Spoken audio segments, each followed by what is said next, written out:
الحمدللہ رب العالمین والصلاة والسلام علی سید المرسلین وعلی آلہ وصحابہ اجمعین، اما بعد فاعوذ باللہ من الشیطان الرجیم، بسم اللہ الرحمن الرحیم۔ حامیم والکتاب المبین، انا انزلناہ فی لیلۃ مبارکۃ انا کنا منذرین فیہا یفرق کل امر حکیم۔ آمنت باللہ صدق اللہ العلی العظیم۔ وقال اللہ تعالی بشان حبیبہ الکریم، ان اللہ وملائکتہ یصلون علی النبی یا ایھا الذین آمنوا صلوا علیہ وسلموا تسلیما۔ اللہم صل علی سیدنا ومولانا محمد معدن الجود والکرم وعلی آلہ وبارک وسلم۔ صلاۃ و سلام علیک یا رسول اللہ صلی اللہ تعالی علیہ وآلہ وصحبہ وسلم۔ اما بعد، ہر تعریف اور بڑائی صرف اللہ تعالی کے لیے ہے، جو سارے جہان کا مالک ہے، مختار ہے، اور جو سارے جہان کا پالنہار ہے۔ میں اس بات کی گواہی دیتا ہوں کہ اللہ تعالیٰ کے سوا کوئی عبادت کے لائق نہیں، وہ ایک ہے، اس کا کوئی ساتھی اور شریک نہیں۔ اور میں اس بات کی بھی گواہی دیتا ہوں کہ آپ کے اور ہمارے پیارے آقا اور مولا حضور پر نور رحمت عالم نور مجسم حضرت سیدنا محمد مصطفیٰ احمد مجتبیٰ صلی اللہ تعالی علیہ وآلہ وصحبہ وسلم اللہ تعالی کے آخری رسول اور اس کے برگزیدہ بندے ہیں۔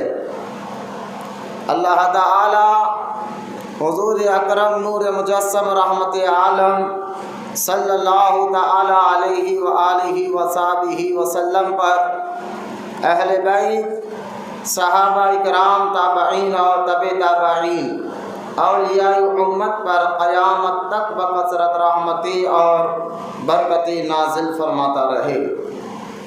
سب مل کر محبت کے ساتھ ایک مرتبہ درود پاک پڑھ لیجیے۔ اللہم صلی علی سیدنا و مولانا محمد معدن الجود والکرم وعلی آلہ وبارک وسلم۔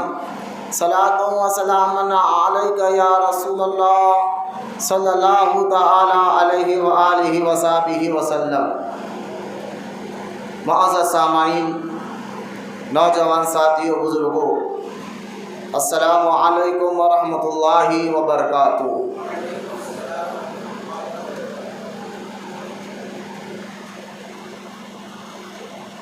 آج کی رات انشاءاللہ شب توبہ کی رات ہے، شب برات کی رات ہے، تو انشاءاللہ آج کے دن ہم فضائل شب بارات کے ساتھ ساتھ کچھ اہم باتیں سیکھیں گے اور سمجھیں گے۔ قبل اس کے کہ میں اپنے موضوع، اپنے ٹاپک آپ کے سامنے رکھوں، آئیے تاریخ اہل سنت و جماعت کے مطابق درود پاک کی فضیلت کو آپ سنتے چلے، تاکہ اللہ تعالی ہمیں محبت اور کثرت کے ساتھ حضور اکرم صلی اللہ تعالی علیہ وسلم کی بارگاہ میں درود و سلام پڑھنے کی توفیق عطا فرمائے۔ الترغیب و ترہیب میں یہ حدیث پاک موجود ہے۔ سرکار مدینہ راحت قلب سینہ مصطفیٰ جان رحمت صلی اللہ علیہ وآلہ وصحبہ وسلم نے ارشاد فرمایا کہ جو شوق اور محبت کے ساتھ مجھ پر دن میں 3 مرتبہ اور شوق اور محبت کے ساتھ رات میں 3 مرتبہ درود پڑھتا ہے تو اللہ تعالیٰ اس کے دن اور رات کے گناہوں کو معاف فرما دیتا ہے۔ زیادہ محنت میں نہیں، آپ دیکھیں حدیث پاک پر اور اللہ کی رحمت پر قربان جائے، اللہ تعالیٰ صرف حضور اکرم صلی اللہ تعالیٰ علیہ وسلم پر دن میں 3 مرتبہ رات میں 3 مرتبہ درود پڑھنے سے دن اور رات کے گناہوں کو معاف فرماتا ہے۔ یقیناً درود پاک سے اللہ تعالیٰ مشکلوں کو بھی دور فرماتا ہے، درود پڑھنے والوں کو مصیبتوں کو بھی اللہ دور فرماتا ہے۔ اسی طرح درود پڑھنے والے کو اللہ تعالیٰ دنیا میں قبر اور آخرت میں بھی کامیابی عطا فرماتا ہے۔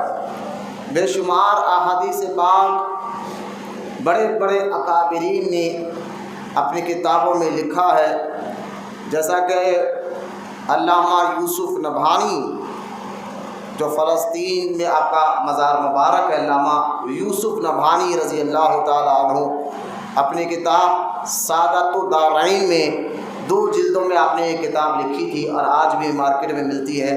الحمدللہ درود پاک کے بے شمار فضائل اور احادیث پاک کو آپ نے ان کتاب میں جمع فرمایا ہے۔ اور آج سے 800-900 سال پہلے حضور صلی اللہ تعالیٰ علیہ وسلم کی سیرت مبارکہ اور حضور کے اخلاق، عظمت اور فضائل پر جو لکھی جانے والی کتاب 900 سال پہلے، جو آج تک علماء اس کتاب کو اپنے مدرسوں میں بھی درس دیتے ہیں، اور کتاب کا نام شفا شریف ہے۔ قاضی ایاز علیہ رحمۃ الرضوان اس کتاب کو لکھا تھا، آج تک بھی جو ہے ساری دنیا کے مسلمان اس کو پڑھتے ہیں، حضور کے اخلاق، مزاج، فضائل کو جانتے ہیں۔ بڑی معتبر کتاب ہے۔ قاضی ایاز علیہ رحمۃ الرضوان نے اپنی کتاب شفا شریف میں بھی درود پاک کے پر بہت سے واقعات بھی لکھے اور احادیث پاک کو بھی جمع فرمایا ہے۔ شفا شریف بھی بڑی معتبر کتاب ہے، سعادت الدارین بھی بڑی معتبر کتاب ہے۔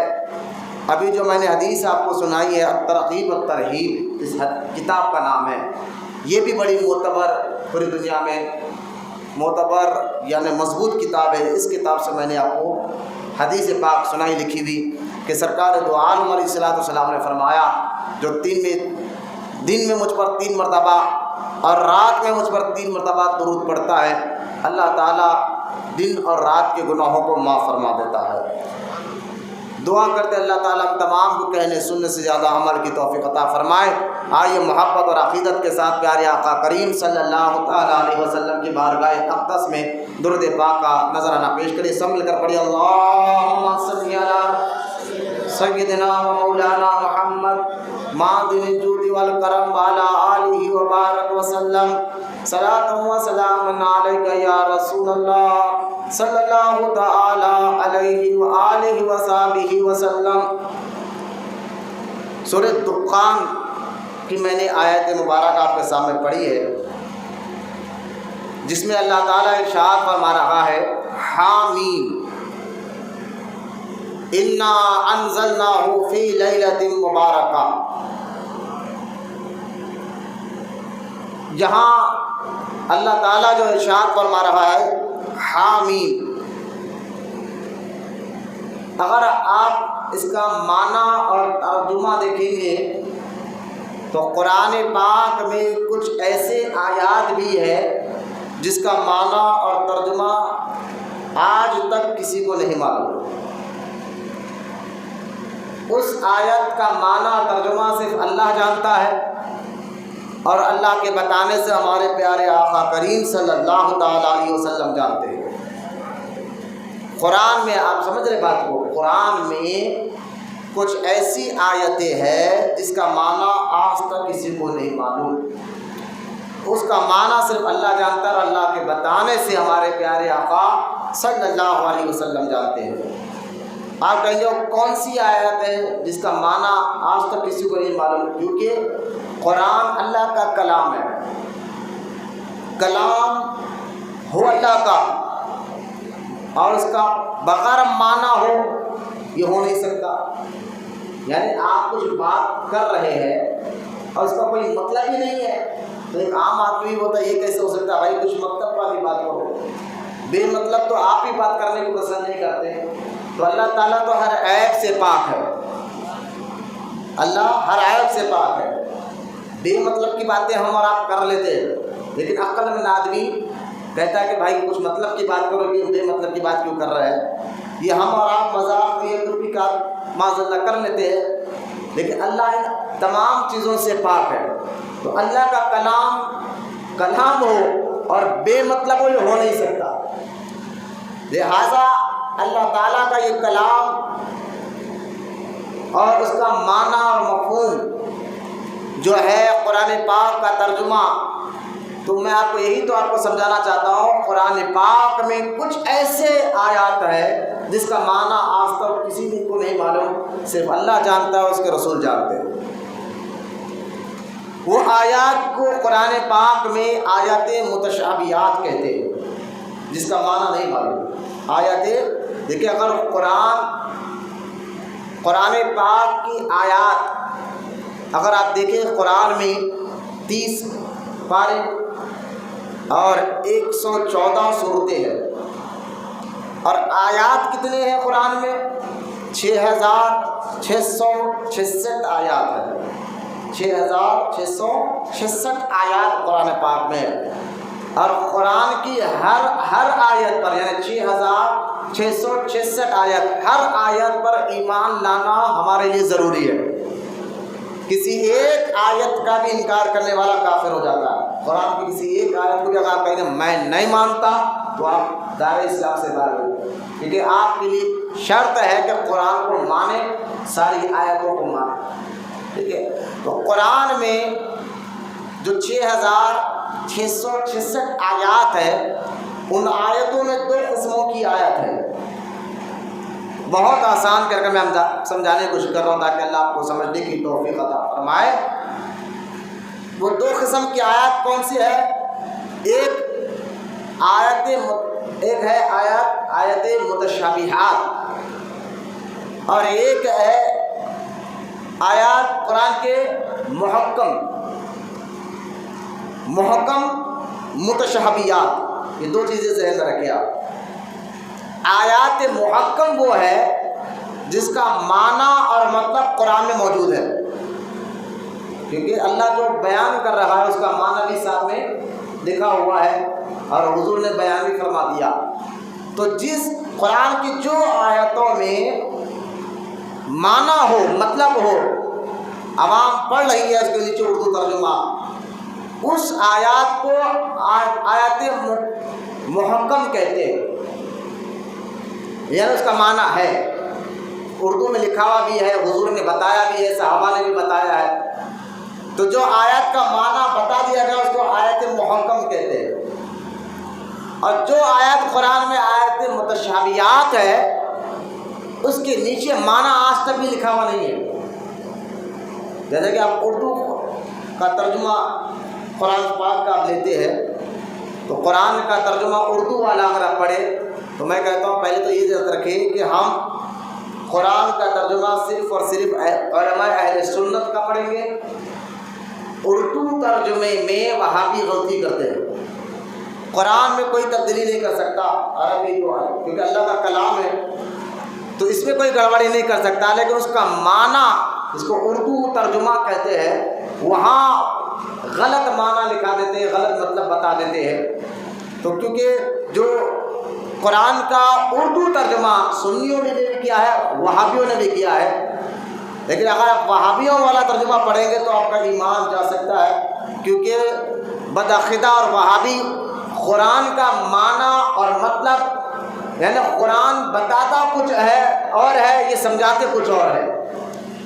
اگر آپ کو قرآن کا اردو ترجمے والا قرآن پڑھنا ہے، یعنی آیات کا ترجمہ اردو والا، تو آپ میں کہوں گا اکثر لوگوں کو کہتا ہوں اعلیٰ حضرت امام اہل سنت امام احمد رضا خان رضی اللہ تعالیٰ عنہ کا اردو ترجمہ لکھا ہوا، یہ قرآن پڑھا کرے، تو آپ کو انشاءاللہ عشق رسول بھی آپ کے دل میں آئے گا، ادب رسول بھی آپ کے دل میں آئے گا، تعظیم رسول بھی آپ کے دل میں آئے گا، عظمت مصطفیٰ کیا ہے یہ آپ کے دل دماغ میں بیٹھ جائے گا انشاءاللہ.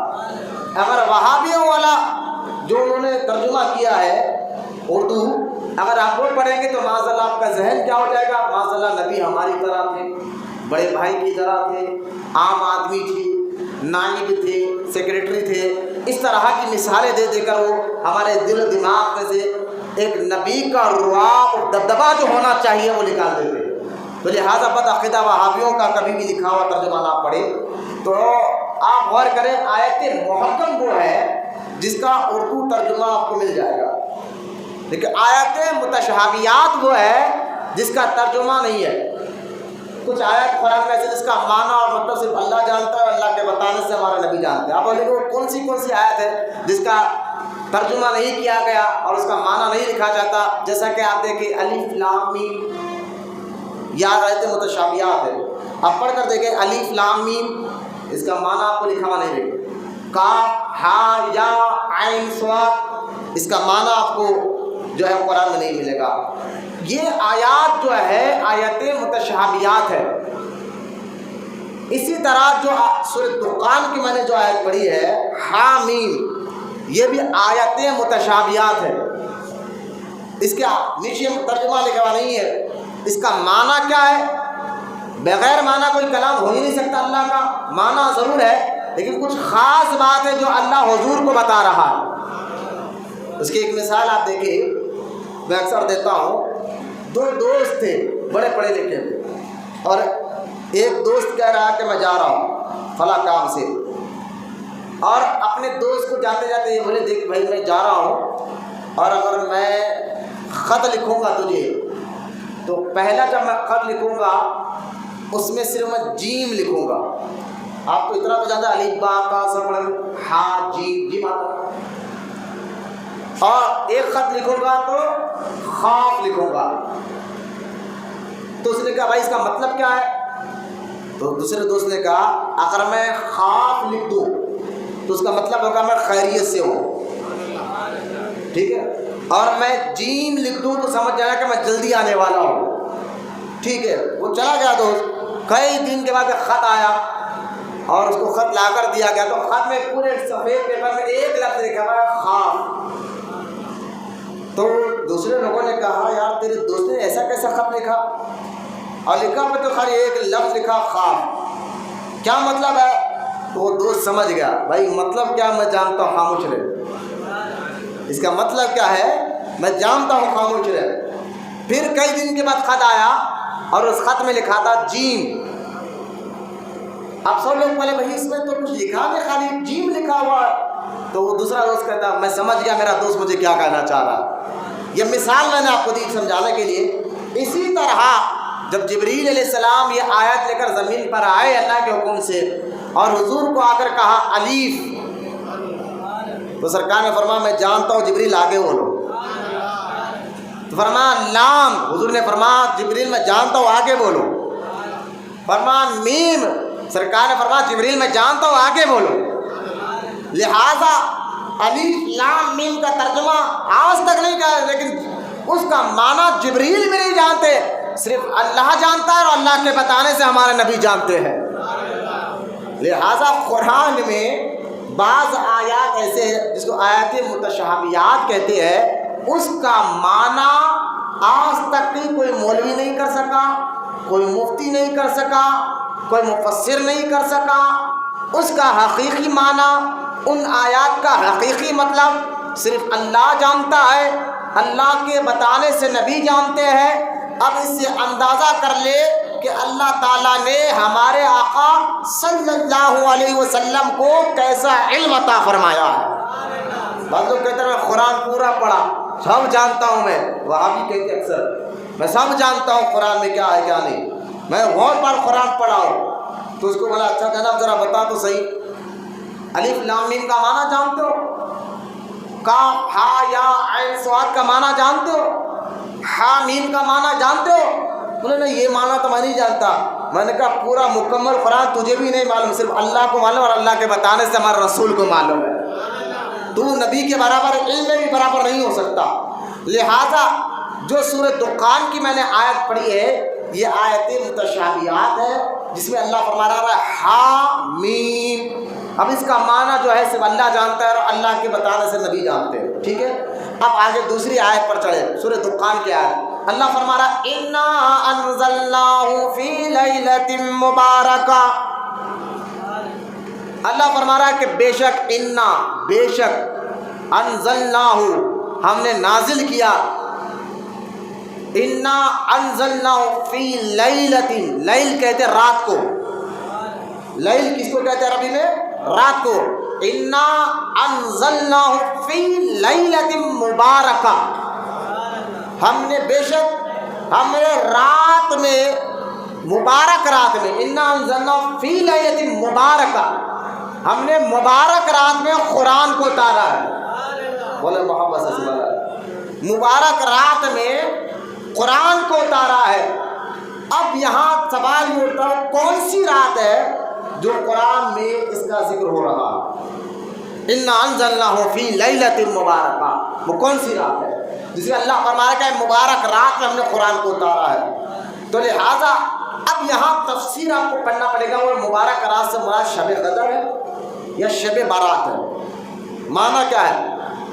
شب قدر میں قرآن اترا ہم یہ سنتے ہیں اکثر، لیکن بعض علماء یہ کہتے ہیں جیسے کہ تفسیر روح البیان میں آیا ہے کہ اللہ جو فرما رہا ہے کہ میں نے اس قرآن کو مبارک رات میں اتارا ہے، اس کا معنی مطلب وہ رات شب قدر نہیں، شب برات ہے، ویسے جو آج شام کی انشاءاللہ اللہ میں نصیب فرمائے شب برات ہے، تو شب برات کو قرآن اترا۔ لیکن بھائی قرآن میں تو اور بھی آیتیں ہیں، اللہ ارشاد فرماتا ہے شہر رمضان الذی انزل فیہ القرآن، ہم نے رمضان کے مبارک مہینے میں قرآن کو اتارا۔ پھر یہ آیت کا معنی کیا نکالو گیا؟ اور پھر اللہ اور سورہ قدر میں قرآن تھا انا انزلناہ فی لیلۃ القدر، ہم نے قرآن کو شب قدر کی رات میں اتارا۔ تو یہ دونوں میں معاملہ کیا ہوگے ذرا اس کو سن لیجیے آپ۔ لیکن اس کو سننے سے پہلے ایک اور بات میں آپ کو بتا دوں کہ یہ آیت کا معنی کہ قرآن شب قدر نے شب بارات کی رات کو نازل ہوا، کہاں پر وہ الگ بات میں بتاؤں گا، لیکن اس کا معنی کون بتا رہا ہے؟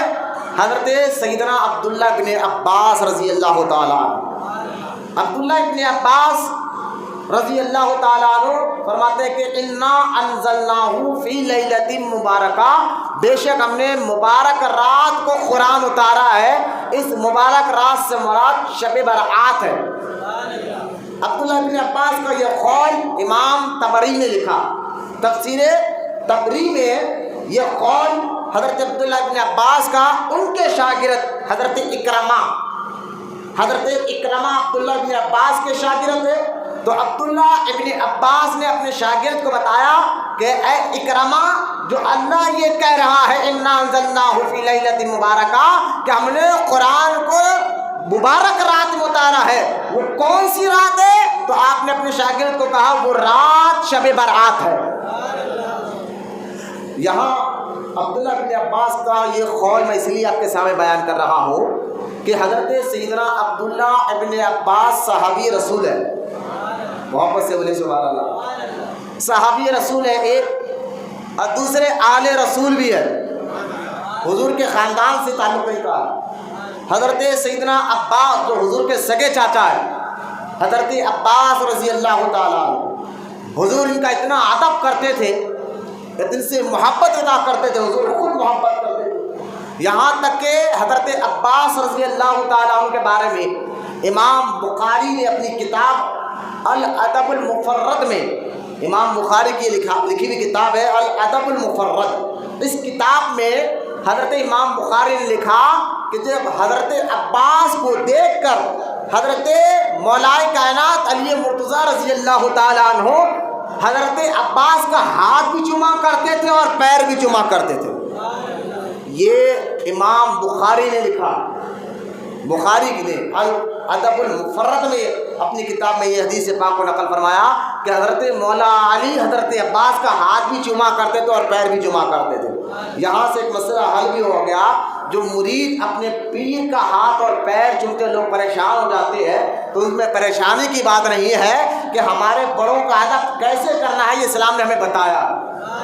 لہذا اب یہاں ایک مسئلے کا حل بتانے کے بعد یعنی حضرت عباس کا وہ مقام، اور حالانکہ حضرت عباس سے بھی افضل مولا علی ہے، ذرا دیکھیں آپ اس کو اس ذہن میں رکھے بات، حضرت عباس سے بڑا درجہ حضرت مولا علی کا، لیکن پھر بھی کیونکہ حضرت علی کے بھی چاچا ہونا تھا، حضرت مولا کائنات علی مرتضیٰ رضی اللہ تعالیٰ عنہ حضرت عباس کا اتنا ادب کرتے تھے، لہذا حضرت عباس ہی کے بیٹے عبداللہ بن عباس ہے۔ اور عبداللہ بن عباس کے بارے میں ایک اور میں آپ کو بات بتا دوں کہ حضرت سیدنا عبداللہ بن عباس رضی اللہ عنہ، سنیں یہ اللہ کے نیک بندوں کا ذکر کرنا بھی اللہ کو بڑا پسند ہے۔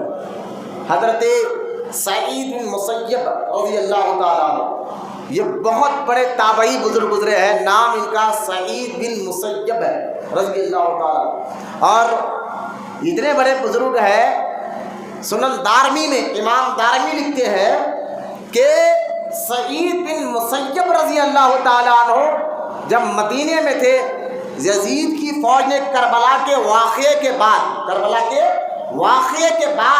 یزید کی فوج نے مدینے پر حملہ کیا تو سعید بن مسیب بھاگتے ہوئے حضور کے روضے کے پاس چھپ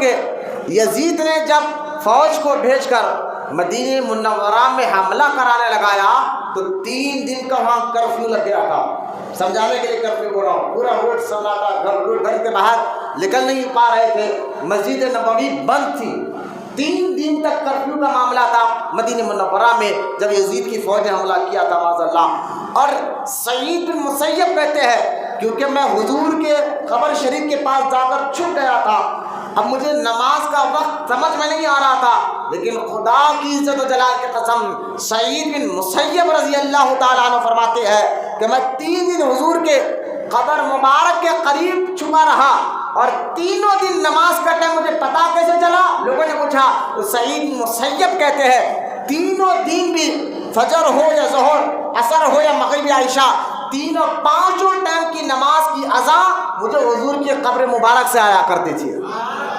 اذان کی بھی آواز آتی تھی اور اقامت کی بھی آواز آتی تھی، بولے محبت سے سبحان اللہ، اذان کی بھی آواز آتی تھی اور اقامت کی بھی آواز آتی تھی۔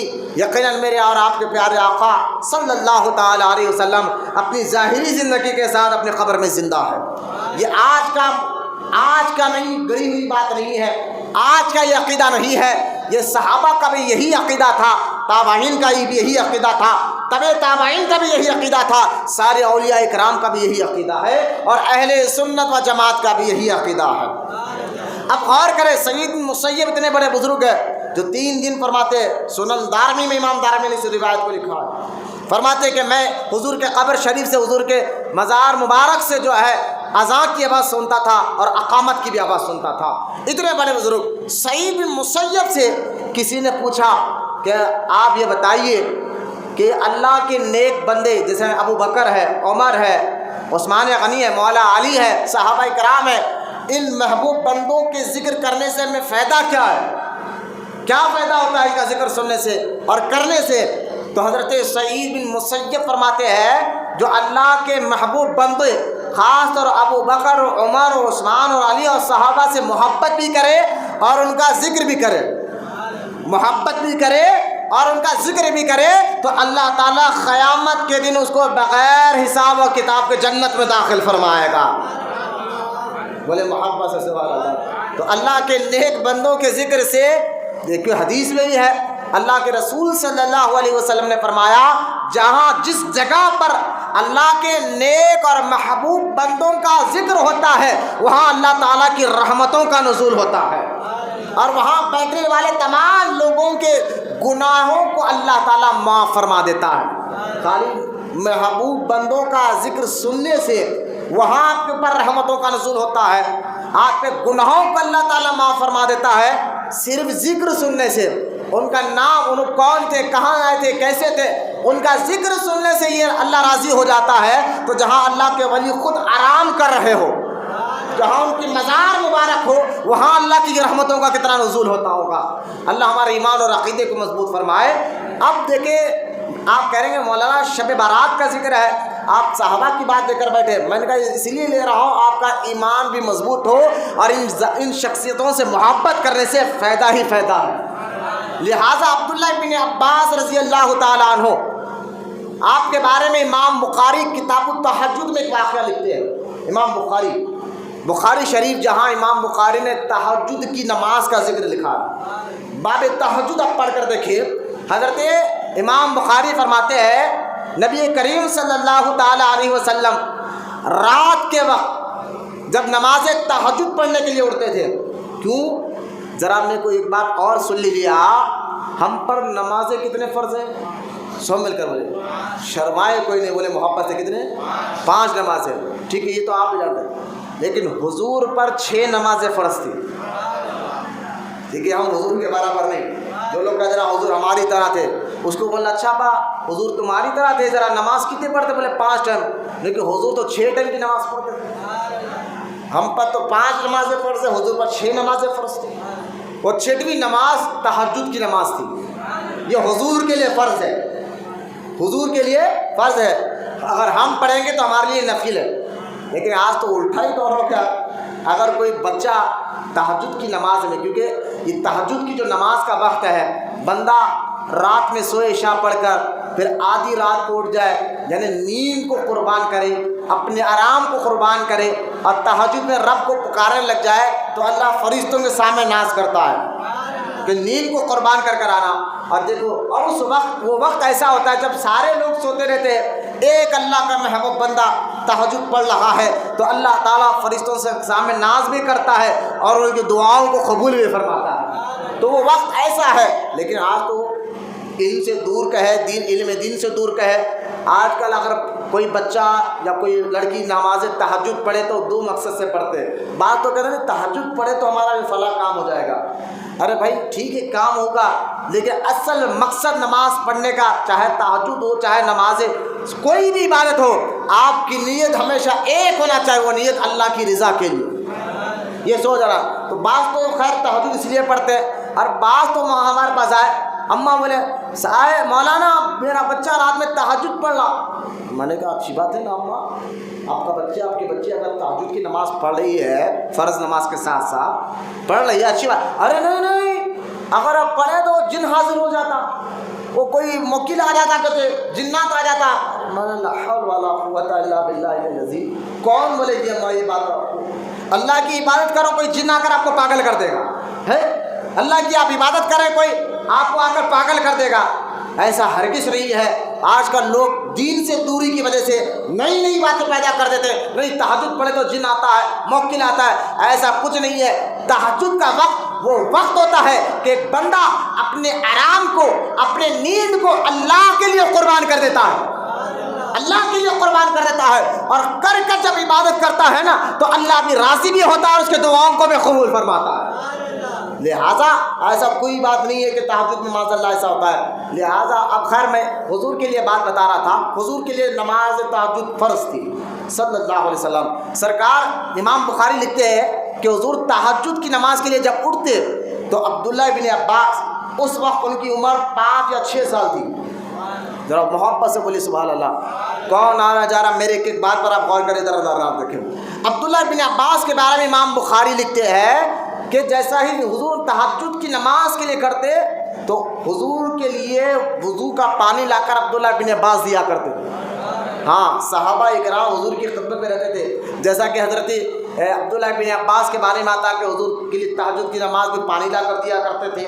اسی طرح حضرت سیدنا عبداللہ بن مسعود رضی اللہ تعالیٰ عنہ کے بارے میں آتا ہے کہ یہ حضور کے نالین مبارک کو، جب حضور نالین شریف چھوڑ کر مسجد میں جاتے یا کہیں پر بھی نالین شریف چھوڑ کر جاتے، عبداللہ بن مسعود، آپ پڑھ کر دیکھیں، امام ترمذی لکھتے ہیں عبداللہ بن مسعود صحابہ میں وہ صحابی ہے جو عالم صحابی ہے. ایک بات، عبداللہ بن مسعود وہ صحابی ہے دور سے آنے والے صحابہ کہتے ہیں جب ہم مدینہ منورہ جاتے تو عبداللہ بن مسعود کو دیکھتے کہ وہ حضور کے گھر میں اتنا آنا جانا تھا، حضور کے گھر میں ان کا اتنا آنا جانا تھا، ہم دیکھ کر سمجھتے شاید یہ حضور کے خاندان سے، حضور کے اولاد سے یا خاندان سے ہے. اور صحابہ کہتے ہیں امام ترمذی نے جہاں عبداللہ ابن مسعود رضی اللہ تعالیٰ عنہ کے، امام ترمذی ہے کون؟ یہ امام بخاری کے شاگرد ہے. آپ پڑھ کر دیکھیں ترمذی شریف. حضرت امام ترمذی لکھتے ہیں کہ فضائل عبداللہ ابن مسعود آپ پڑھ کر دیکھیں، مناقب عبداللہ ابن مسعود آپ پڑھ کر دیکھیں کہ عبداللہ ابن مسعود کے بارے میں صحابہ کہتے ہیں کہ جب کوئی مشکل مسئلہ ہمارے پاس پیش ہو جاتا تو ہم اللہ کی بارگاہ میں عبداللہ ابن مسعود کا وسیلہ لے کر دعا کر دے تو اللہ ہماری مشکل کو دور فرما دیتا تھا. عبداللہ ابن مسعود وہ جو اللہ رسول کی بارگاہ میں اتنے مقبول تھے، جو ان کے نام سے دعا کرتے تھے، اللہ ان کی دعا کو قبول فرماتا تھا، اور وہ قرآن حدیث کو زبردست سمجھ رکھنے والے تھے.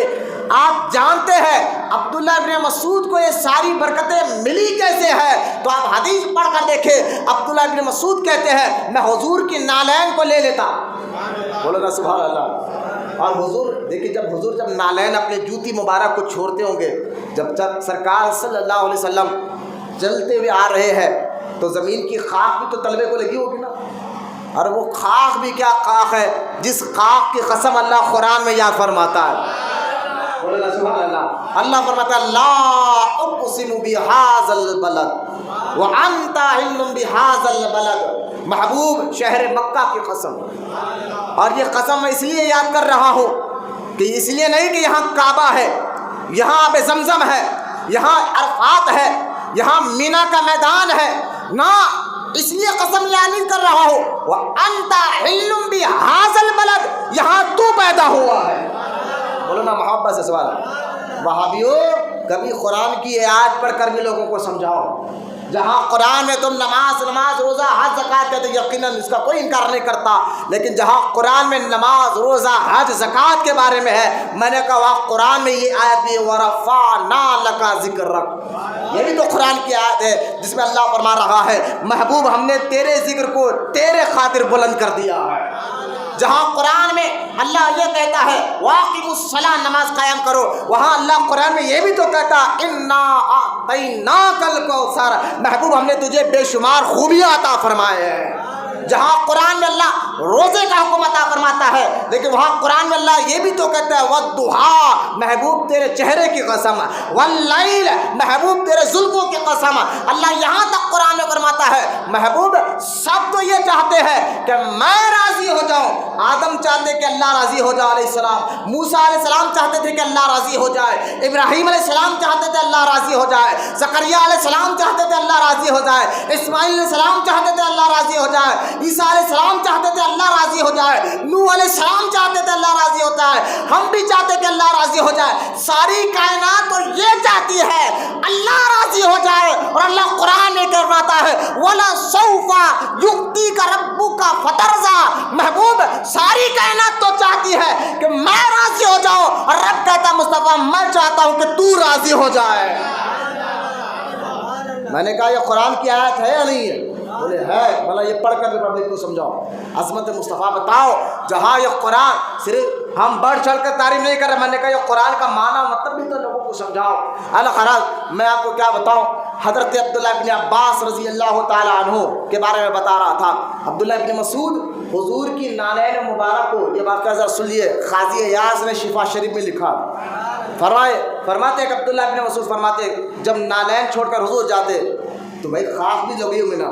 آپ سمجھ رہے کہ عبداللہ ابن مسعود اپنے سرکار کی جوتی مبارک کو لیتے اور تلووں سے نالین کو صاف کر مٹھی کو صاف کرتے، ایسا نہیں ہوتا. حدیث میں آتا ہے عبداللہ ابن مسعود رضی اللہ تعالیٰ عنہ حضور کی نالین کو لیتے اور ایک نالین کو یہ جیب ہوتا ہاتھ کے آستین میں ڈالتے، دوسری نالین کو یہ ہاتھ کے آستین میں ڈالتے، اور دونوں ہاتھ ایسا باندھ کر حضور کے سامنے بیٹھ کر حضور کا درس سنا کرتے تھے. بولو نا محبت سے سبحان اللہ. یہ ادا اللہ کو اتنی پسند آئی کہ صحابہ میں یہ عالم صحابہ بنے. حضور کے نالین مبارک سینے سے لگنا تھا کہ سینہ اللہ پاک نے کھول دیا اور قرآن حدیث کی زبردست سمجھ آپ کو عطا فرمائی ہے. خیر یہ عبداللہ ابن مسعود، ہر صحابی اپنے اپنے جو ہے طریقے سے حضور کے خدمت میں لگا. حضرت ربیہ کے بارے میں آتا ہے، امام بخاری لکھتے ہیں حضرت ربیہ کے بارے میں کہ حضور صلی اللہ تعالیٰ علیہ وسلم کو یہ پانی، یہ بھی وضو کا پانی لے کر دیتے تھے، رات میں خدمت میں حضور کے ساتھ رہا کرتے تھے. ایک مرتبہ حضرت ربیہ کو سرکار نے خود فرما سل اے ربیہ مانگنا کیا مانگتا ہے؟ بولنا سبحان اللہ۔ صحابی امام بخاری لکھ رہے ہیں اور حضور پوچھتے ہیں ربیہ مانگ کیا مانگتا ہے؟ حضرت ربیہ نے یہ نہیں کہا یا رسول اللہ اگر میں آپ سے مانگوں گا تو شرک ہو جائے گا، یہ بولنا چاہیے تھا نا، جیسا کہ ذاکر نالائق جیسا بدبخت کہتا ہے حضور سے بھی مانگے تو شرک ہو جائے گا۔ ابے کون سا دین لوگوں کو سمجھا رہا ہے؟ یا حضور خود کہہ رہے ہیں ربیہ سل مانگ کیا مانگتا ہے، اور یہ حدیث بھی لکھی بھی گئی تو امام بخاری نے لکھا ہے، بخاری شریف میں یہ حدیث پاک موجود ہے۔ میں کہتا ہوں تم اپنے مدرسوں میں بخاری پڑھاتے ہو نا؟ بولے ہاں۔ کہا پھر یہ حدیثیں کیا مطلب نکالتے ہو، ان حدیثوں کا مطلب کیا لوگوں کو سمجھاتے ہو جب یہ حدیثیں آتی ہے؟ حضرت ربیہ سے جب حضور نے کہا تھا سل مانگ کیا مانگتا ہے، تو حضرت ربیہ نے یہ نہیں کہا حضور آپ ہی نے تو سکھا کہ اللہ سے مانگو، ایسا نہیں کہا۔ وہ جانتے تھے حضور کا دینا اللہ کا دینا ایک ہے، وہ جانتے تھے حضور کی محبت رب کی محبت ایک ہے، وہ جانتے تھے حضور کی اطاعت اور اللہ کی اطاعت ایک ہے۔ اللہ نے قرآن میں فرمایا اطیعوا اللہ و اطیعوا الرسول، میری بھی اطاعت کرو مصطفیٰ کی بھی اطاعت کرو۔ وہ جانتے تھے ذات تو دو ہے محبت ایک ہے، بولو نا محبت سے سبحان اللہ۔ لہذا حضرت ربیہ نے یہ کہا کہ یا رسول اللہ بس دنیا میں یہ خدمت آپ نے مجھے دی کہ میں آپ کے ساتھ اور آپ کو پانے، اب قیامت میں جنت میں بھی میں آپ کے ساتھ رہنا چاہتا ہوں، بولو نا سبحان اللہ، جنت میں بھی آپ کے ساتھ رہنا چاہتا ہوں۔ تو حضور نے یہ نہیں فرمایا ارے جنت میں نہیں دے سکتا، کچھ پیسے مانگ لو، کچھ زمین مانگ لو، کسی سے بول کر میں زمین دلا دیتا ہوں، جنت تو میرے اختیار میں نہیں ہے۔ حضور نے ایسا نہیں کہا۔ ہاں بھائی وہاں پہ اختیار تو صرف اللہ کا ہے، میں نے کہا یقیناً اختیار اللہ کا ہے، لیکن اللہ ہی نے حضور کو مختار کائنات بھی بنایا ہے۔ یہ سمجھو باتوں کو بچوں، جو آپ کے ذہنوں میں ذہن کھلایا جا رہا ہے اللہ سے مانگو، یار بھائی مانگتے اللہ سے، ذریعہ اللہ ہی نے بنایا ہے، ذریعہ اللہ ہی نے بنایا ہے۔ میں اکثر بات سمجھانے کے لیے کہتا ہوں بارش اللہ برساتا ہے، ذریعہ ابر کو بنا دیتا ہے، پیاس اللہ مٹاتا ہے، ذریعہ پانی کو بنا دیتا ہے، بھوک اللہ ہی مٹاتا ہے، ذریعہ کھانے اور روٹی اور چاول کو بنا دیتا ہے، اسی طرح مشکل اللہ ہی ہٹاتا ہے، ذریعہ غوث اعظم کو بنا دیتا ہے، ذریعہ غریب نواز کو بنا دیتا ہے، ذریعہ اولیاء اکرام کو بنا دیتا ہے۔ حضرت ربیہ نے کہا حضور جنت میں بھی آپ کا ساتھ چاہیے۔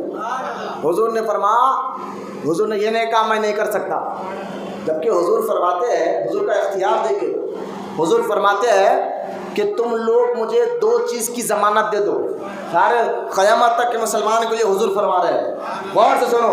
حضور فرمائے اور صحیح بخاری میں سب نے کہا یہ حدیث صحیح ہے، سرکار نے فرمایا تم لوگ دو چیز کی ضمانت مجھے دے دو اور جنت کی ضمانت میں تمہیں دوں گا۔ صحابہ نے پوچھا حضور وہ کیا ہے؟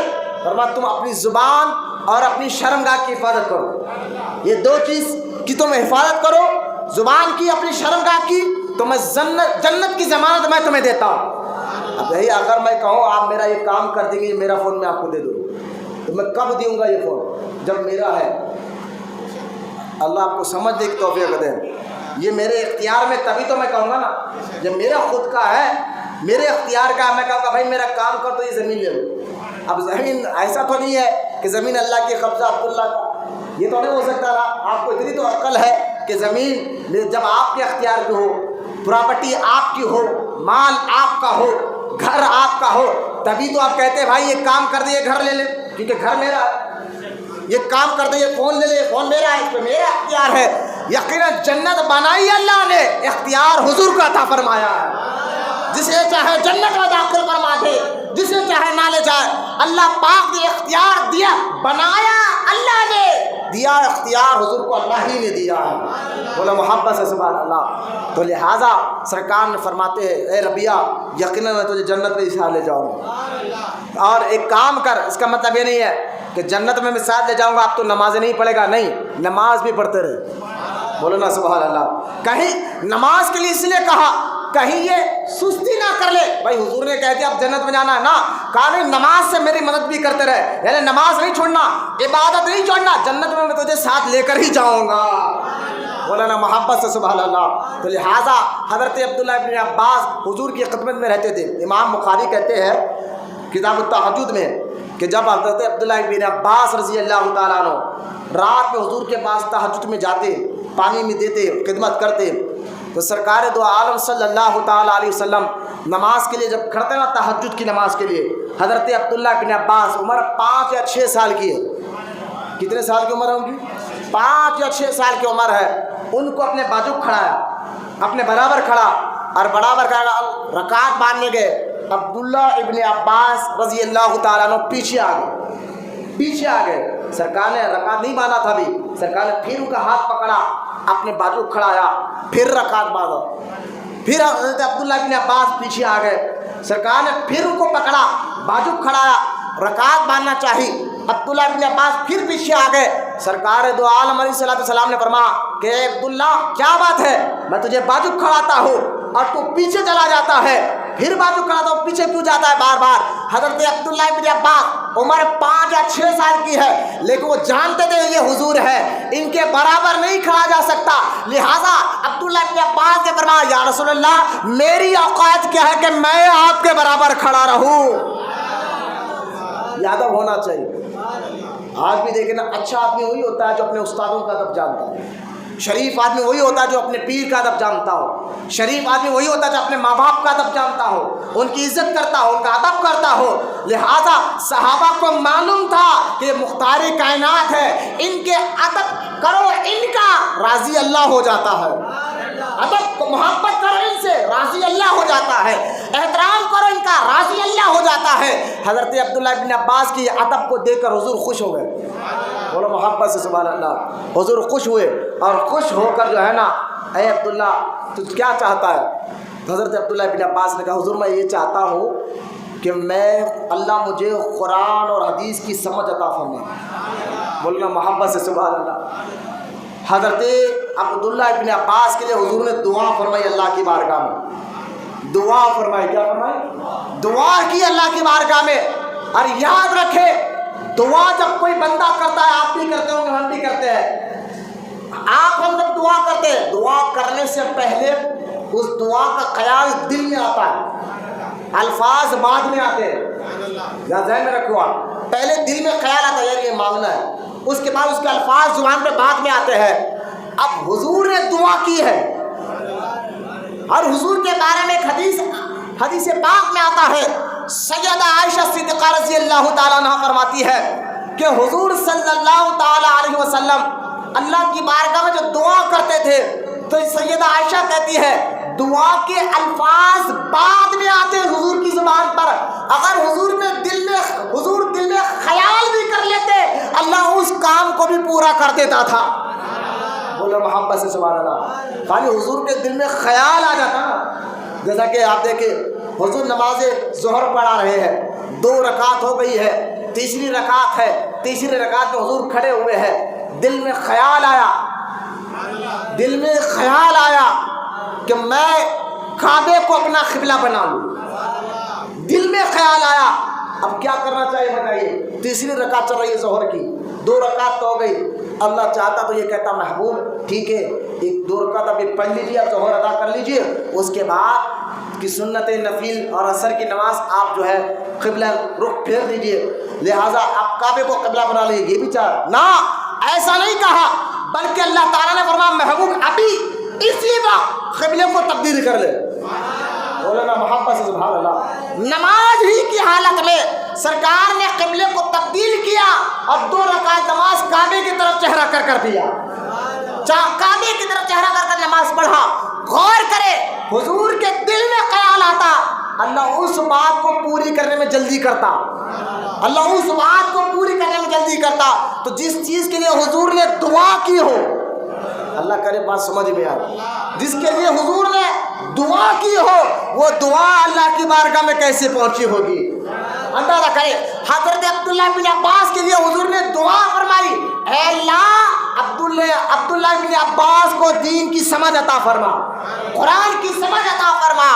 اب دیکھنے والوں نے دیکھا عبداللہ بن عباس کو جب آپ کی عمر 12 سال تھی، عمر فاروق اعظم جیسا شخص جن کے بارے میں حضور نے فرمایا میرے بعد اگر کوئی نبی ہوتے تو عمر ہوتے، جن کے بارے میں حضور نے فرمایا عمر کو دیکھ کر شیطان راستہ بدل لیتا ہے، جن کے بارے میں حضور نے فرمایا آسمان میں جتنے تارے اتنے نیکیاں عمر کے ہیں، وہ فاروق اعظم رضی اللہ تعالیٰ عنہ حضرت عبداللہ بن عباس، جب آپ کی عمر 12 سال تھی لیکن فاروق اعظم اہم فیصلوں میں عبداللہ بن عباس کو اپنے بازو بٹھایا کرتے تھے۔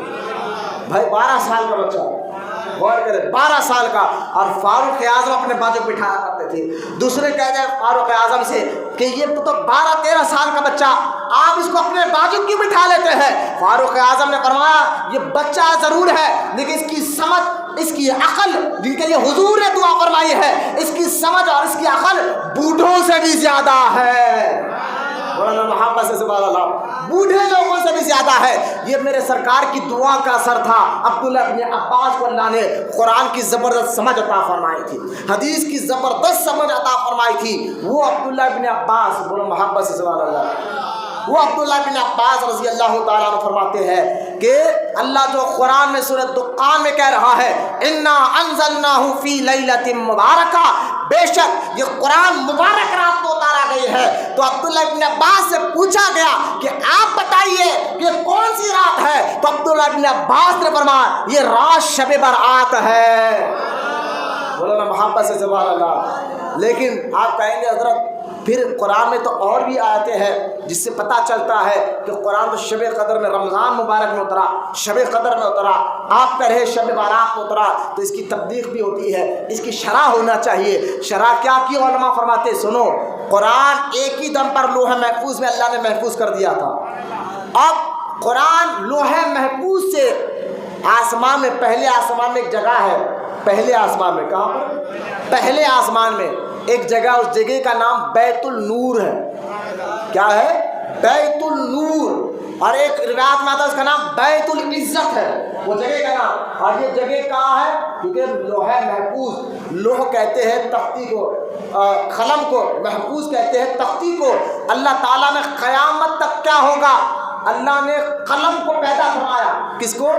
لوح کو، لوح کو۔ قرآن میں ایک ایک کئی آیتیں ہیں۔ اللہ نے جب قلم کو پیدا فرمایا نا تو قلم نے کہا، اللہ نے فرمایا لکھ، تو قلم کہتا ہے یا اللہ کیا لکھوں، کیا لکھوں؟ تو اللہ نے فرمایا قیامت تک کیا ہوگا؟ سب لکھ۔ بولنا سبحان اللہ، قیامت تک کیا ہوگا؟ سب لکھ۔ قلم لکھ رہا ہے، کیا لکھ رہا ہے؟ قلم کیا لکھ رہا ہے؟ اللہ سمجھے اس بات کو، قلم لکھ رہا ہے، اور قیامت تک کیا ہوگا لکھ رہا ہے۔ میں نے کہا وہابی ہو تم کہتے ہو نبی کو نہیں معلوم ہے؟ میں نے کہا اللہ نے قلم کو بتایا، وہ قلم جانتا ہے کہ قیامت تک کیا ہوگا۔ اللہ نے جب قلم کو بتایا تو محبوب کو نہیں بتایا ہوگا؟ کیا لوگوں کے ذہن خراب کر رہے ہو؟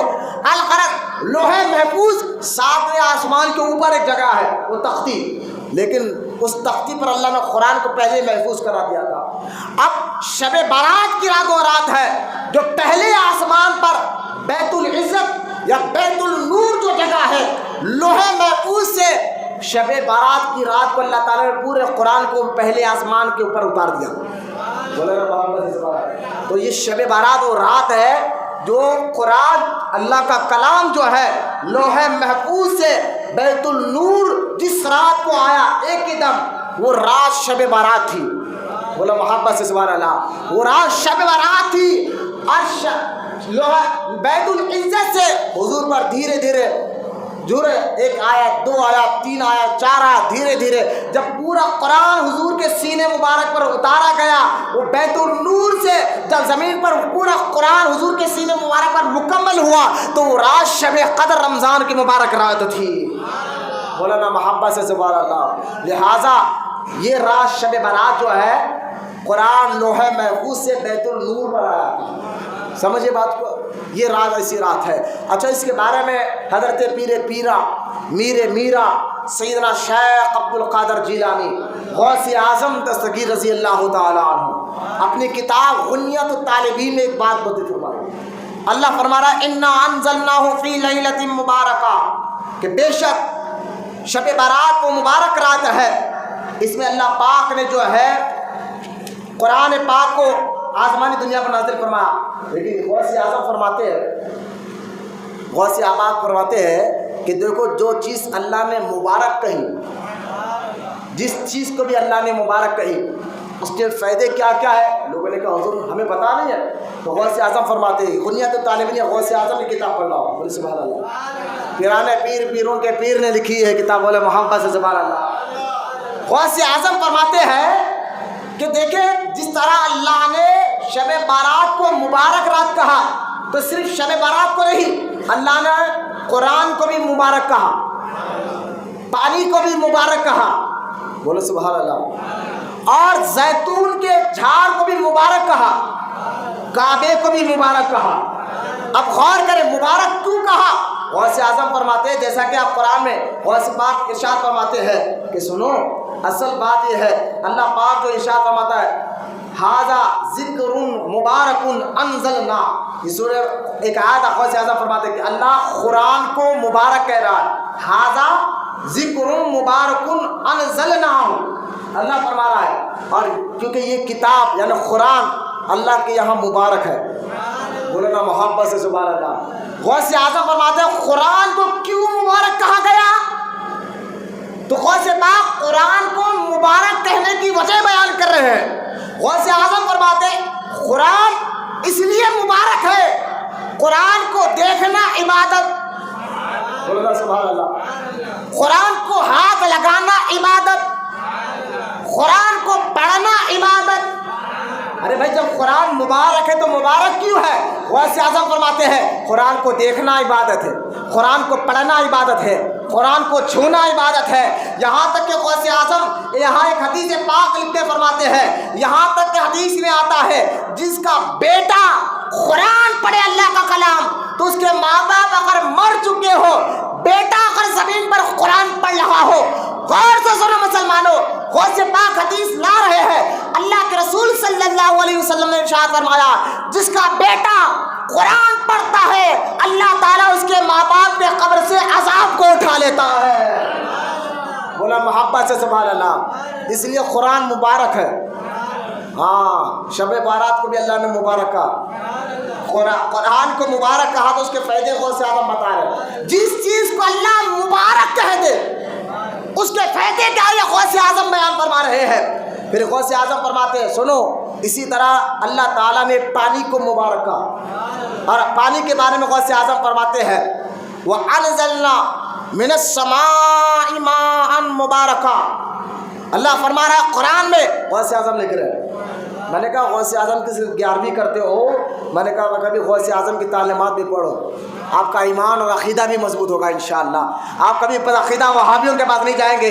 پیرانے پیر غوث اعظم دستگیر رضی اللہ تعالیٰ عنہ کو سمجھنے والوں، آج کے چرسیوں کو گنجٹیوں کو جو ہرا پیلا شملہ پہن کر گنجا مار رہے ہیں اور جو نماز نہیں پڑھتے ان کو دیکھ کر بڑے لوگوں پر گمان مت کرو، یہ تو آج کے شیطان کے چیلے ہیں، ورنہ بزرگان دین تو وہ ہوتے تھے جن کو دیکھنے سے اللہ یاد آ جاتا تھا۔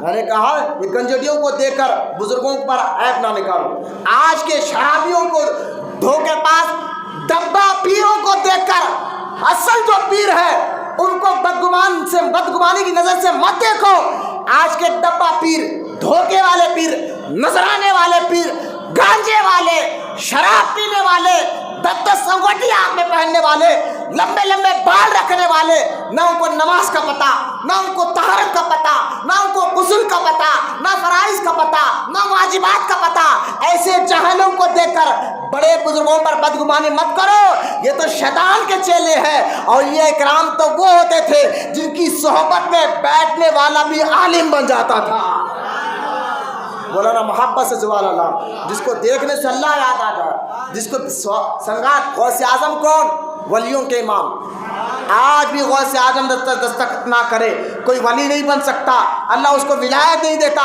یہ مقام ہے اللہ کی بارگاہ میں غوث پاک کا۔ اور وہ غوث اعظم فرماتے ہیں میں نے 90 سال کی زندگی میں کسی بے نمازی کے ہاتھ سے پانی تک نہیں پیا، کسی بے نمازی کے ہاتھ تک پانی نہیں پیا۔ مجھے بتائیے آج یہ ڈبے پیر ہے نا جو نماز نہیں پڑھتے، بولا دل کی نماز، ایک صاحب تو بولنے لگے نماز، اچھا نماز پڑھے تو اللہ نظر آنا، تیرے کو آتا رہے اللہ نظر ہے؟ تیرے کو اللہ نظر آ رہا نماز میں، تیری اوقات بھی ہے ڈبے پیر، تو جو ہے نا دن میں 10 جھوٹ بولنے والا ہے، آنکھوں سے خیر عورتوں کو گھورنے والا، لوگوں کے پیسوں پر نظر رکھنے والا، تجھے اللہ نظر آئے نماز میں؟ اور تیری کی اوقات ہے کہاں یہ ہرے پیلے شملے پہننے کی؟ پہن رہا ہے کہ اب تیرے پہننے سے کچھ تھوڑا ہی ہو جاتا ہے۔ ارے بھائی اگر چور ڈاکو پولیس کا لباس پہن لے، ہے تو چور ہے تو ڈاکو اور پہن لے پولیس کا لباس، اس سے پولیس بدنام نہیں ہوتی، یہ تو ڈاکو ہے۔ اسی طرح کوئی چور ڈاکو ہرا یا پیلا شملہ پہن لے تو اس طرح آپ غوث اعظم کو، بڑے اولیاء کرام کو بدگمانی سے مت دیکھے، یہ چور ہے، پہچانے ان کو۔ جہاں آج کے دور میں وہابیوں سے آپ کو بچنا ہے، آج کے دور میں آپ کو جو ہے نا جہاں بدعقیدوں سے بچنا ہے، اسی طرح آج کے دور میں ڈبہ پیر سے بھی آپ کو بچنا ہے، اپنے اولاد کو بھی بچانا ہے، ورنہ ولی تو وہ ہوتا ہے یار جہاں علم کا سمندر ہوتا ہے۔ آپ دیکھیں غوث اعظم فرماتے ہیں کہ پانی، اللہ نے پانی کو مبارک کہا، کیوں کہا؟ تو غوث اعظم فرماتے ہیں پانی کے اندر 10 خوبیاں ہیں۔ یہ لو بولے نا سبحان اللہ، کیا فرما رہے غوث اعظم؟ پانی کے اندر 10 خوبیاں ہیں۔ فرما سنو، پہلی پانی میں پتلا پن ہے، دوسرا پانی میں نرمی ہے، تیسرا پانی میں طاقت ہے، چوتھا پانی میں پاکیزگی ہے، پانچواں پانی میں صفائی ہے، چھٹواں پانی میں حرکت ہے، ساتواں پانی میں تری ہے، آٹھواں پانی میں تنقی ہے، نواں پانی میں تواضع ہے، 10واں پانی میں زندگی ہے۔ اب غوث اعظم فرماتے ہیں یعنی یہ پانی مبارک اس لیے ہے کہ اس پانی کے ذریعے آج کھیت پانی کے ذریعے اگ رہے ہیں، اناج پانی کے ذریعے اگ رہا ہے۔ پانی مبارک کیوں ہے؟ کہا پانی سے زندگی ملتی ہے۔ ایک بندے کی پیاس بجھتی ہے، مر رہا ہے، پانی پلا تو زندگی آ جاتی ہے۔ تو پانی میں یہ خوبیاں ہے، لیکن اللہ پاک نے غوث اعظم فرماتے ہیں اسی طرح اللہ تعالیٰ نے اپنے ولیوں کو بھی کچھ خاص صفتیں دی ہے۔ فرمایا وہ کیا ہے؟ تو فرمایا اللہ پاک غوث اعظم فرماتے ہیں اللہ اپنے مومن بندوں کو بھی کچھ عطا فرمایا۔ فرمایا کیا؟ مومن جو اللہ کا ولی ہوتا ہے، اللہ کا نیک بندہ آتا ہے، اس کی بھی 10 صفتیں ہیں۔ غوث اعظم فرماتے ہیں وہ صفتیں کیا ہے؟ فرمایا وہ بڑا نرم دل ہوتا ہے، بولے نا سبحان اللہ، وہ بڑا نرم دل ہوتا ہے، اور اس کے پاس رقت ہوتی ہے، اس کے پاس اطاعت اور بندگی ہوتی ہے، اس کے بعد طاقت ہوتی ہے، شجاعت ہوتی ہے، اس کے بعد لطافت ہوتی ہے، اور اس کے بعد بھلائی ہوتی ہے، اس کے پاس نیکی ہوتی ہے۔ بولو نا محبت سے سبحان اللہ۔ لہذا غوث اعظم پانی کے فائدے بتا رہے ہیں، اور قرآن میں اللہ نے پانی کو جہاں قرآن کو مبارک کہا، پانی کو مبارک کہا، غوث اعظم فرماتے ہیں اللہ نے قرآن میں زیتون کے پھل کو بھی مبارک کہا۔ بولنا سبحان اللہ۔ اللہ فرماتا ہے شجراتن مبارکاتن زیتون، غوث اعظم فرماتے ہیں اللہ فرماتا ہے زیتون کا یہ جھاڑ شجر یہ مبارک ہے۔ پھر غوث اعظم فرماتے ہیں کہ زیتون شریف میں اس کے زیتون کیا ہے؟ غوث اعظم فرماتے ہیں آدم علیہ السلام جب جنت میں زمین پر آئے جنت سے تو سب سے پہلا جو پھل کھایا آدم علیہ السلام نے وہ زیتون کا پھل تھا۔ بولنا محبت سے سبحان اللہ۔ اور غوث اعظم فرماتے ہیں زیتون وہ چیز ہے جس میں غذا بھی ہے اور اس میں تیل بھی ہے، سالن بھی ہے، روٹی بھی ہے۔ بولو محبت سے سبحان اللہ۔ غوث اعظم فرماتے ہیں اس لیے زیتون کو، کیونکہ زیتون میں غذا رکھی گئی، زیتون میں تیل رکھا گیا، زیتون شریف جو ہے اللہ تعالیٰ نے جنت کے پھل میں سے ایک پھل رکھا گیا ہے، اس کے کیا کیا فائدے ہیں؟ غذا ہے، زندگی ہے، روٹی ہے، سالن ہے، اس لیے اللہ پاک نے زیتون کو بھی مبارک کہا۔ بولے نا سبحان۔ کتنے چیز ہو گئے؟ قرآن کو اللہ نے مبارک کہا، پانی کو اللہ نے مبارک کہا، اور یہ میں اپنی تحقیق نہیں کر رہا ہوں، غوث اعظم تحقیق کر بتا رہے ہیں۔ بولے نا محبت سے سبحان اللہ۔ غنیہ تو طالبین آپ کے سامنے پڑھ رہا ہو، پانی کو مبارک کہا، زیتون کو مبارک کہا، آگے غوث اعظم فرماتے ہیں اللہ نے کعبے کو بھی مبارک کہا۔ بولو یار سبحان اللہ۔ اور یہاں آیت پڑھی غوث اعظم نے کہ کعبہ بھی مبارک جگہ ہے، اور فرماتے کیوں مبارک ہے؟ بولے کعبے کو دیکھنا عبادت۔ بولو یار سبحان اللہ۔ اللہ جس شے کو مبارک کہے تو اس میں فائدے کیا کیا ہے غوث اعظم یہ سمجھانا چاہ رہے ہیں آپ کو۔ آپ دیکھیں قرآن کو مبارک کہا تو اس کے فائدے بتائے، آپ نے فرمایا پانی کو اللہ نے مبارک کہا تو اس کے فائدے بتائے، اللہ نے جب زیتون کو مبارک کہا تو اس کے فائدے بتائے، اب قرآن کو مبارک کہا، کعبے کو مبارک کہا تو غوث اعظم فرماتے کعبے کو دیکھنا عبادت، کعبے کے سامنے نیکی کرو تو اللہ ایک نیکی کے 1,00,000 کے برابر کا ثواب عطا فرماتا ہے، ایک نیکی کے بدلے 1,00,000 نیکی عطا فرماتا ہے۔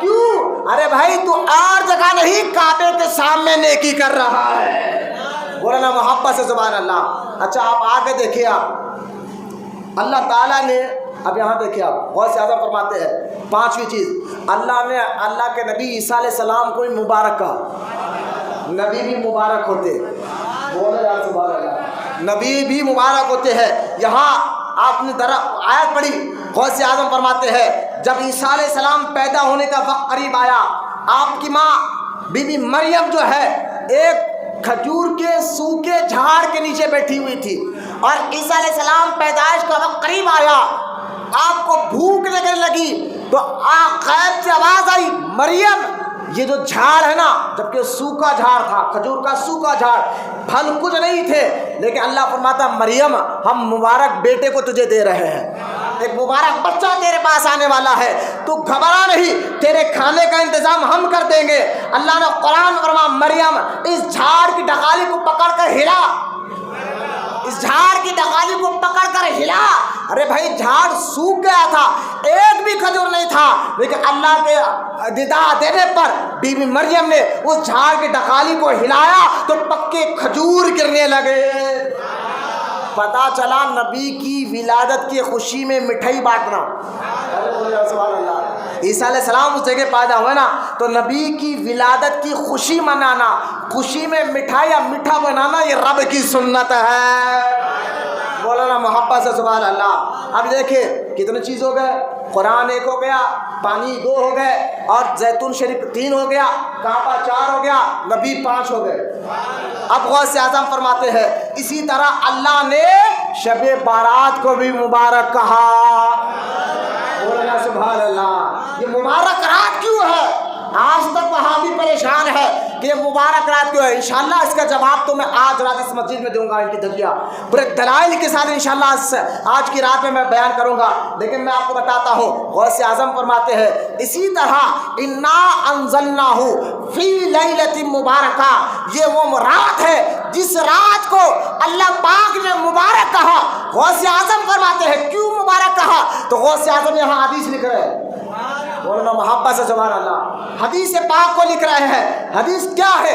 سیدہ عائشہ صدیقہ طیبہ طاہرہ عابدہ زاہدہ صدیق بنت صدیقہ رضی اللہ تعالیٰ عنہ فرماتی ہے ایک رات حضور میرے گھر آرام کر رہے تھے، حضور میرے گھر آرام کر رہے تھے، میں یہ حدیث بنیاد طالبین سے پڑھ رہا ہوں، آرام کر رہے تھے، میں نے دیکھا اچانک آدھی رات کو حضور میرے حجرے میں نہیں ہے، حضور میرے کمرے میں نہیں ہے، تو میں شک کری شاید حضور کے اور اپنی زوجہ کے پاس گئے۔ میں حضور کو تلاش کرنے جب باہر نکلی تو میری نظر جنت البقیع میں پڑی، تو سرکار دو عالم صلی اللہ تعالیٰ علیہ وسلم جنت البقیع جو مدینہ پاک میں قبرستان ہے، وہاں قبرستان میں ٹھہر کر اللہ کی بارگاہ میں دعائیں کر رہے تھے، اور جب دعا ختم ہوئی سیدہ عائشہ صدیقہ رضی اللہ تعالیٰ عنہا کو دیکھ کر حضور نے فرمایا اے عائشہ کیا تم یہ سمجھتی ہو اللہ اور اس کے نبی نے تمہارے ساتھ خیانت کیا ہے؟ تو سرکار علیہ السلام کے کہنے پر اماں عائشہ کہتی ہے یا رسول اللہ بس مجھے گمان ہوا تھا، آپ تو میری باری تھی، شاید آپ کسی اور زوجہ کے گھر گئے ہیں، لیکن میں صرف گمان کری تھی۔ لیکن سرکار نے فرمایا عائشہ جانتی ہو آج کی رات کون سی رات ہے؟ بولو نا سبحان اللہ۔ عائشہ جانتی ہو آج کی رات کون سی رات ہے؟ تو اماں عائشہ صدیقہ نے فرمایا واللہ رسول عالم۔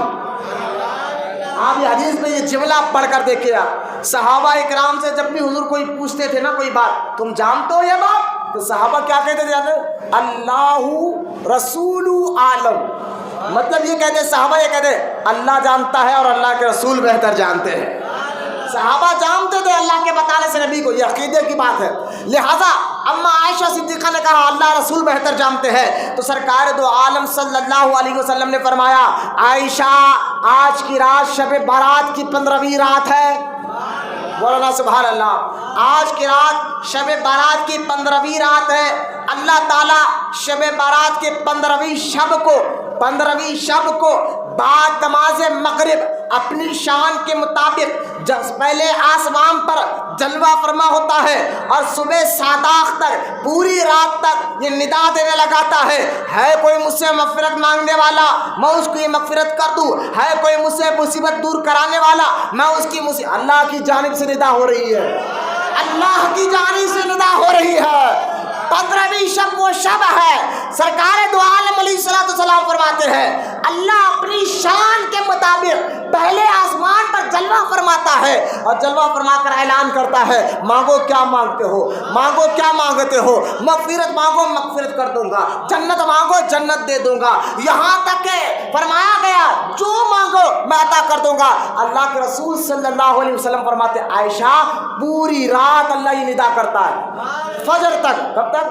فجر تک یہ ندا کرتا ہے اور اس کے بعد چند لوگوں کو چھوڑ کر باقی سب کی مغفرت کر دیتا۔ عائشہ نے حضور چند لوگ کون ہے جو آج کی مبارک رات میں اللہ مغفرت نہیں کرتا، ان کے پر نگاہ نہیں ڈالتا؟ تو اللہ کے رسول صلی اللہ علیہ وسلم نے فرمایا وہ چند لوگ جو شرابی ہے اللہ ان پر نگاہ نہیں ڈالے گا آج کی رات، جو حاسد حسد کرنے والا ہے اللہ ان کو آج کی رات جو ہے نظر نہیں ڈالے گا، اور جو کینہ بغض سینے میں رکھتا ہے آج کی رات ان کی مغفرت نہیں ہوگی، جو جادوگر ہے آج کی رات ان کی مغفرت نہیں ہوگی، اور جو برا فعل نکالتا ہے برا فعل نکالتا ہے آج کی رات ان کی مغفرت نہیں ہوگی، جو ماں باپ کو ستاتا ہے آج کی رات ان کی مغفرت نہیں ہوگی۔ اے عائشہ سن ایک اور بات، جب اللہ تعالیٰ جب فجر کا وقت ختم ہوتا ہے تو بنو کلب کے بکریوں کے، آپ دیکھیں بھائی اگر میں ایک بکری لاؤں اور لا کر آپ کے سامنے رکھ کر کہو چلو بھائی اس بکری کے بال گنو، آپ گن پائے گے؟ ایک بکری کے بال آپ نہیں گن سکتے۔ بنو کلب مکے میں ایک ایسا قبیلہ تھا جن کے لوگ بکریاں نہیں گن سکتے تھے۔ بنو کلب جب ایک بکری کے بال کو آپ نہیں گن سکتے، اللہ کرے سمجھنے کی توفیق دے آپ کو، ایک بکری کے بال کو آپ گن نہیں سکتے، تو بنو کلب جو مکہ میں بہت بڑا قبیلہ تھا، وہ قبیلے کے پاس اتنے بکریاں تھے کوئی ان کے بکریوں کو نہیں گن سکتا تھا، کوئی ان کے بکریوں کو گن نہیں سکتا تھا۔ سرکار نے فرمایا اے عائشہ اللہ بنو کلب کے بکریوں کے برابر نہیں، بکریوں کے جسم کے بال کے برابر اس رات اللہ میری امت کی مغفرت فرماتا ہے۔ مولانا محبت سے سبحان اللہ، اس رات اللہ میری امت کی مغفرت فرماتا ہے۔ جب یہ مبارک رات کے بارے میں حضور نے بیان فرمایا اور جب حضرت عبداللہ بن عباس رضی اللہ تعالیٰ عنہ کے شاگرد حضرت اکرمہ کہتے ہیں کہ اے عبداللہ بن عباس آپ نے تو کہا کہ یہ رات مانگنے کی رات ہے، اللہ ندا دیتا ہے اور مانگنے کی رات ہے، لیکن اللہ سے مانگے تو آج کی رات کیا مانگے تو کیا مانگے؟ عبداللہ ابن عباس کہتے ہیں یار جس کے لیے تو نماز پڑھتا ہے، جس کے لیے تو روزہ رکھتا ہے، جس کے لیے تو نیکی کرتا ہے، جس کے لیے تو گناہوں سے بچ رہا ہے، جس کے لیے تو صلہ رحمی کر رہا ہے، جس کے لیے تو حلال روٹی کما رہا ہے، ارے وہ ذات رب کی ذات ہے، تو آج کی رات اگر مانگ رہی ہے تو اللہ سے کہے اللہ مجھے اپنا دیدار عطا فرمانا۔ مولانا محبت سے سبحان اللہ، کوئی دیدار الہی مانگے، جو مانگے اللہ نے فرمایا جو مانگو گے وہ دوں گا۔ مولانا سبحان اللہ۔ اب دیکھیے اللہ کو دیکھنا ہے تو جاگتے ہوئے دیکھنا ہے، کسی کی بس کی بات نہیں۔ جاگتے ہوئے اگر اللہ کو کسی نے دیکھا ہے تو ہمارے آقا نے دیکھا ہے، معراج کی رات دیکھا ہے۔ بولے محبت سے سبحان اللہ۔ جاگتے ہوئے کوئی اللہ کو نہیں دیکھ سکتا، ہاں خواب میں اللہ کا دیدار ہوتا ہے، جیسا کہ حضرت علامہ شامی رحمۃ اللہ تعالی علیہ نے آپ فتاوی شامی میں فرماتے ہیں کہ امام اعظم ابو حنیفہ وہ ذات مبارک ہے جنہوں نے خواب میں 100 کے قریب مرتبہ اللہ کو دیکھا ہے۔ خواب میں اللہ کا دیدار ممکن ہے، لیکن اگر نہیں تو بھائی آپ اندازہ کرو جب ہم نماز پڑھتے طرح مزہ آتا ہے، روزہ رکھتے طرح مزہ آتا ہے، اللہ نے مال یا حج کرتے طرح مزہ آتا ہے، تو جس کے لیے ہم کرتے ہیں اس کو دیکھنے میں کتنا مزہ آئے گا۔ بولنا سبحان اللہ۔ جس کے لیے ہم نماز پڑھ رہے ہیں، جس کے لیے ہم روزہ رکھتے ہیں، اس کو دیکھنے میں کتنا مزہ آئے گا۔ تو سرکار کے حدیث مبارکہ کے تحت آج کی یہ مبارک رات جو مانگو گے اللہ عطا فرمائے گا، جو